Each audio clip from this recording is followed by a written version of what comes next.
जय हिंद everyone, I welcome you all on study funda UPSC. आज का जो हमारा पेपर टू का इंपॉर्टेंट टॉपिक है, we are going to discuss a report on Katchatheevu island controversy. We all know कि कच्चातीवू आइलैंड जो है, it is it has been in the news from the past 3-4 months. आपने देखा होगा कि इंडिया और श्रीलंका के बीच में एक टसल, एक कंट्रोवर्सी चल रही है that is related to Katchatheevu island. देखेंगे हम ये कच्चातीवू आइलैंड, इसकी लोकेशन क्या है, साथ ही साथ हम यहाँ पे डिस्कस करने वाले हैं आज। मैं यहाँ पे आपके साथ डिस्कस करूंगा तीन रिपोर्ट्स जो कि हमारे स्टूडेंट ने सबमिट किए। तो उसके अकॉर्डिंगली मैं आपको इसका कंप्लीट एनालिसिस दूंगा, right, because it is report. तो आप इसे अलग अलग तरीके से करंट अफेयर से रिलेट करके अपने अकॉर्डिंगली आप कैसे एक इंट्रोडक्शन दे सकते हो मेन बॉडी में, क्या क्या आप ऐड कर सकते हो, क्या चीज सही है, क्या चीज अवॉइड की जा सकती है, इन सभी के बारे में हम बात करेंगे। एंड एज सिर्फ हमारे एग्जाम को एक महीना बचा है, सो आपके पेपर टू के रिवीजन के लिए जितने भी एक्सपेक्टेड टॉपिक है, जो भी करंट अफेयर में न्यूज रही है पिछले 1 से 1.5 साल, 1 से 1.5 साल में, उन सभी का हमने एक लिस्ट प्रिपेयर किया है विद सॉल्यूशन। तो आप वो हमारे स्टडी फंडा ऐप पे या व्हाट्सएप पे कांटेक्ट करके इंक्वायर कर सकते हो। So let's discuss about the Katchatheevu island controversy. So ये है हमारा प्यारा भारत और यहाँ पे पड़ता है श्रीलंका। ओके, यहाँ पे अगर आप देखते हो इंडिया का जो एक्सट्रीम पॉइंट आता है यहाँ पे between India and Sri Lanka, so here we have is Rameswaram, और यहाँ पे है जाफना, राइट। तो इन दोनों के बीच में हमें देखने को मिलता है यहाँ पे कच्चातीवू आइलैंड। अब ये जो कच्चातीवू आइलैंड है, ये आप 2-3 फैक्ट याद कर सकते हो पेपर 1 पॉइंट ऑफ व्यू के लिए। So it is volcanic in origin, volcanic origin है।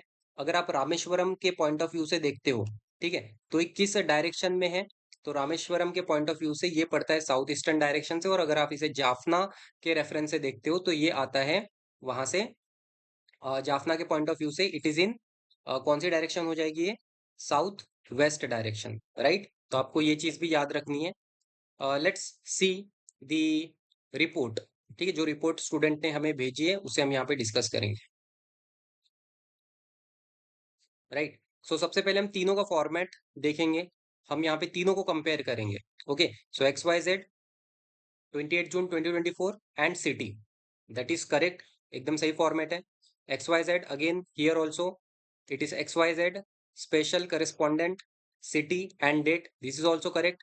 एंड यहाँ पे XYZ ABC 28 जून 2024, ये होगी डेट। तो तीनों में अगर आप देखते हो फॉर्मेट सही है। अब यही होता है जब आप डेली प्रैक्टिस करते हो, सो ऑटोमेटिकली ये चीज आपके सबकॉन्शियस माइंड में फीड हो जाती हो, और आप वैसे ही यहाँ पे सेम फॉर्मेट फॉलो करते हो। तो प्लीज रेगुलरली राइट अप कीजिए। अगर आपको ऐसा लगता है जिसने अभी तक एक भी रिपोर्ट नहीं लिखी, जिस स्टूडेंट ने, और उसे लगता है कि यार ये तो मैं डायरेक्ट एग्जाम में ही लिख लूंगा, ट्रस्ट में गाइस, एग्जाम जो होता है वो जो 2-3 घंटे होते हैं वो बहुत ज्यादा क्रूशियल होते हैं, राइट। आपको वहां पे समझ में नहीं आएगा कि सडनली कैसे क्या करना है हमें वहां पे, राइट। तो प्लीज उसे अवॉइड करने के लिए स्टिल आपके पास अभी लगभग 40 दिन बचते हैं। प्रैक्टिस कीजिए, कुछ नहीं तो एटलीस्ट फॉर्मेट को समझिए। ओके, अब सो जो स्टार्टिंग की 3 लाइन थी तो तीनों में सही है। अब हम तीनों का इंट्रोडक्शन भी देखेंगे। अब जो हमारे स्टूडेंट नंबर 1 है, उन्होंने किस तरीके से स्टार्ट किया है देखो।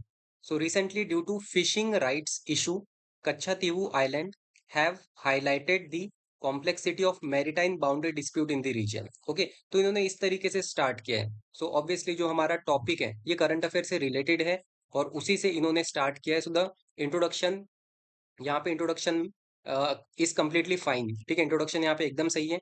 सेकंड अगर आप देखते हो सेकंड स्टूडेंट ने किस तरीके से स्टार्ट किया है, amid the 18th general election in India the Katchatheevu island controversy was again a major poll issue, correct है, ठीक है। अब ये जो बात आई थी सामने, ये इलेक्शन कैंपेन के दौरान ही आई थी, जो कि एक पॉलिटिकल लीडर ने ये इशू रेस किया था। सो अगेन ये इस तरीके से, ठीक है, इस तरीके से जो स्टार्ट किया है ये भी यहाँ पे बिल्कुल सही है। So this island has been a conflict issue between India और श्रीलंका के बीच में सिंस डेकेड्स, ठीक है, obviously that is true. Similarly एक आरटीआई भी फाइल की गई थी, ओके, जिसने जिसने इंफॉर्मेशन सीख की थी related to Katchatheevu island. So see again this is also related to current affair, ये भी उन्होंने करंट अफेयर से इसको लिंक किया है, रिसेंट इंसिडेंट से लिंक किया है। ओके, एंड आप देख सकते हो कि यहाँ पे कैसे उन्होंने कुछ यहाँ पे हिस्टोरिकल एस्पेक्ट भी ऐड किया है कि पिछले कई डेकेड से ये एक बोन ऑफ कंटेंशन रहा है इंडिया और श्रीलंका के बीच में, तो ये दूसरे तरह का इंट्रोडक्शन है, ये भी सही है, राइट। तीसरा आप इंट्रोडक्शन देखोगे तो the Katchatheevu island controversy erupted following a right to information, है ना, किसी ने आरटीआई फाइल की थी, so that is requested by Tamil Nadu BJP president K Annamalai, reported by DD News। so again, अब तीनों अगर आप रिपोर्ट देखते हो, तीनों में भी ना कहीं पे भी आपको ऐसा नहीं लगेगा कि यार टॉपिक से भाग के, ठीक है, टॉपिक के आउट ऑफ कंटेक्स्ट इन्होंने कुछ स्टार्ट किया है। सो तीनों ने जो भी बात की एकदम रेलेवेंट बात की। सो ये था हमारा इंट्रोडक्शन, राइट। अब हम, सो मैं जस्ट आपको तीनों को, तीन इंट्रोडक्शन को कंपेयर करके मैं स्टूडेंट आप सबको ये समझाना चाहता हूँ कि हर एक का अपना अपना वे हो सकता है स्टार्ट करने का, बट मेक श्योर कि आप टॉपिक के सराउंडिंग में ही, टॉपिक के अराउंड ही रिवॉल्व कीजिए, रादर देन कुछ भी आप कुछ भी लिख रहे हो, ठीक है। सो आप अपने तरीके से लिखिए एंड करंट अफेयर को लिंक करके लिखिए। सो वो एक अच्छा इंप्रेशन डालता है। सो इंट्रोडक्शन इज गुड कि recently due to fishing issue के वजह से कचदीवू आइलैंड एक डिस्प्यूटेड रीजन बना हुआ है इंडिया और श्रीलंका के बीच में। सो कचदीवू आइलैंड क्या है, ठीक है, ये है एक 285 एकड़ का अनहैबिटेड आइलैंड, ठीक है। अनहैबिटेड मतलब वहां पे कोई लोग नहीं रहते हैं, ठीक है, जो कि पड़ता है पाक स्टेट के बीच में, इंडिया और श्रीलंका के बीच में। Okay, so which is not suited for permanent human settlement. It only has one structure from 20th century of St. Anthony Church that conduct festival annually to be celebrated by both the countries. Although the aroused contention aroused around 1974 agreement that permitted the Indian fishermen to continue assessing Kachativu Island, which they were used for activities as resting drying nets, and visiting Catholic shrine without visa. But since the island lies on the Sri Lanka side of international maritime border, the tension escalated over Indian fishermen entering Sri Lankan water, leading to arrest। 2013 में union government ने inform किया था supreme court को कि कच्छादीवू island जो है ये हमें रिक्लेम करना है श्रीलंका से, and that was irrelevant as no Indian territory was relinquished in 2022। It pointed out the location of island that clearly was in Sri Lankan boundaries, right. तो अब देखो यहाँ पे इन्होंने मेन बॉडी में भी जो कुछ भी लिखा है वो सारा इन्होंने कच्चा थीवू आइलैंड, उसके कुछ इन्होंने इंपॉर्टेंस बताई है कि ये कैसे फिशिंग ग्राउंड के लिए इंपॉर्टेंट है, एंड जो भी फिशरमैन होते हैं दोनों साइड के वो कैसे कच्चा थीवू आइलैंड को as a resting place use करते हैं। रेस्टिंग प्लेस का मतलब कैसा है कि जो भी नेट्स हैं, नेट्स को ड्राई करने के लिए वहां पे यूज किया जा रहा है या रेस्ट करने के लिए, ठीक है, तो उसकी कुछ तो इंपॉर्टेंस है, ठीक है। सबसे इंपॉर्टेंट है कि वो that region is considered as one of the important fishing area. Okay, और यहाँ पे सोर्सेज इन्होंने दे दिए, ministry of external affair, PIB. So again ये I would give here 3 star out of 5। Next हम देखते हैं सेकंड जो हमारा रिपोर्ट है same on the Katchatheevu island controversy. So इन्होंने भी यही बताया कि 18th जनरल इलेक्शन में पोल इशू बना था कच्चादीवू आइलैंड, और ये जो कंट्रोवर्सी चल रही है ये इंडिया और श्रीलंका के बीच में पिछले कई डेकेड से, कई दशकों से चल रही है। ओके, सो अब ये आइलैंड की इन्होंने लोकेशन बता दी है कि जो आइलैंड है ये पाक स्टेट के आसपास लोकेटेड है, पाक स्टेट जो इंडिया और श्रीलंका को सेपरेट करता है। ओके, एंड किस तरीके से बना है, ये वोल्केनिक एक्टिविटी से बना है इन 14th सेंचुरी। देन 20वीं सदी में क्या हुआ था, ये किसके कंट्रोल में था, किंग रामाचंद ऑफ मद्रास प्रेसिडेंसी। दो द आइलैंड इज अनहैबिटेटेड, यहाँ पे कोई रहता नहीं है, यहाँ पे कोई परमानेंट सेटलमेंट नहीं है, क्योंकि यहाँ पे ड्रिंकिंग वाटर का कोई प्रोविजन नहीं है, राइट। बट स्टिल क्यों फिर ये कंट्रोवर्सी में, बिकॉज ये एक रिच फिशिंग एरिया है जो कि क्लेम करता है दोनों कंट्रीज इंडिया और श्रीलंका। 1974 में क्या हुआ था, जो हमारी इंडियन प्राइम मिनिस्टर है उस टाइम पे, जो हमारी प्राइम मिनिस्टर थी वो इंदिरा गांधी थी, तो उन्होंने विदाउट पार्लियामेंट अप्रूवल एक मैरीटाइम एग्रीमेंट साइन किया था बिटवीन श्रीलंका, कुछ डिस्प्यूट सेटल करने के लिए, जहां पे वो दे देते हैं कि ये जो एरिया है आप फिशिंग के लिए यूज कर सकते हो। तो this agreement allowed both countries fisherman to do fishing there, and it also allowed Indians to visit the Saint Antonio church in the island without any visa. However, in 1976, Sri Lanka withdrew from this agreement and barred barred Indian fishermen. So at present, Indian fishermen can go only up to Wedge Bank east of Rameshwaram. A petition was filed in Supreme Court asking Indian government to reclaim the island during an election rally.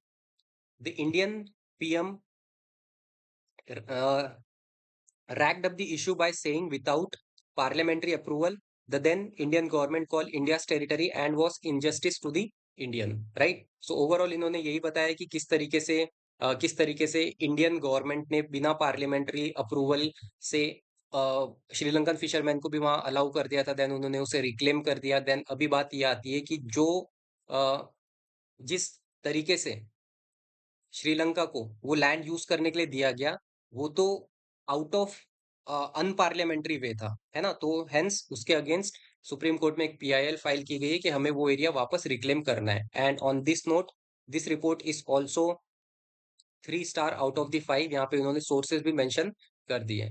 Lastly हम तीसरा भी report यहाँ पे read करेंगे। So introduction तो तीनों report का आपने देखा है कि कैसे अलग अलग तरीके, अलग अलग वे से तीनों स्टूडेंट ने अपने अपने अकॉर्डिंगली इशू को रेस किया है। Okay, so we'll read out the main body. Before that वही चीज है जो यहाँ पे मेंशन है कि कच्चतीवू आइलैंड जो है, एक आरटीआई फाइल की गई तमिलनाडु बीजेपी प्रेसिडेंट के अन्नामलाई के द्वारा। सो कच्छतीवू आइलैंड एक 285 एकड़ का अनएम्बिटेटेड आइलैंड है जो कि north eastern coast of Rameswaram, east west north south, मैंने बताया था ना आपको कि अगर आप रामेश्वरम से देखोगे तो वो नॉर्थ ईस्टर्न साइड में पड़ता है। So north eastern of Rameswaram in Palk strait, जो कि इंडिया और श्रीलंका को सेपरेट करता है। So due to lack of drinking water यहाँ पे परमानेंट सेटलमेंट पॉसिबल नहीं है। 1974 में प्राइम मिनिस्टर इंदिरा गांधी ने एक एग्रीमेंट साइन किया था, एंड जिससे क्या होता है, श्रीलंका को मिल जाता है Katchatheevu island without any parliamentary discussion. ठीक है, विदाउट एनी पार्लियामेंट्री डिस्कशन अगर आप इंडिया का कोई भी लैंड किसी को दे देते हो, सो वो तो यही कहलाएगा, वो तो अनकॉन्स्टिट्यूशनल मीन्स हुआ, है ना? सो ऐसी कोई एग्रीमेंट मीन्स एग्जिस्ट ही नहीं करती है। So which was criticized by opposition, reported by PTI. Then the move was seen as an attempt to gain Sri Lanka's support for India's nuclear test. After independence, Sri Lanka claimed the island due to its strategic location. So the handover was seen as illegal because in Berubari union, अब देखो यहाँ पे इन्होंने तो और अच्छा point यहाँ पे रेस कर दिया कि क्यों ये इलीगल था।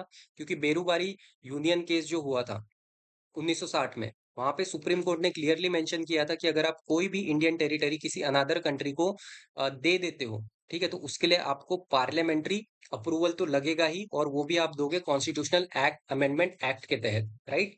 सो that is a very unique point he has raised.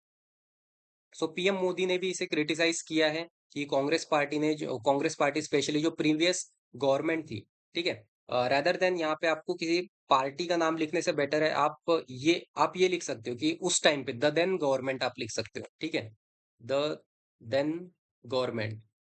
ठीक है, prime minister Modi has criticise the then government for alleged negligence in handing over island due to the transfer. So Indian fishermen facing many problems. They were caught and arrested by Sri Lankan Coast Guard. So on this note, the report has been ended. Again, if you can write it down here some sources। कुछ नहीं तो आप यहाँ पे PIV mention कर दो, ठीक है।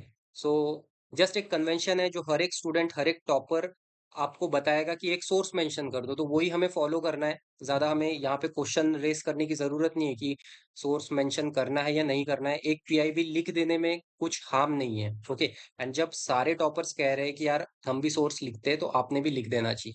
सो आई होप कि आपको रिपोर्ट का तीनों रिपोर्ट का आपको कंपैरिजन समझा होगा कि कैसे आप अपने तरीके से स्टार्ट कर सकते हो और एक अच्छा रिपोर्ट लिख सकते हो। So that is all in this video.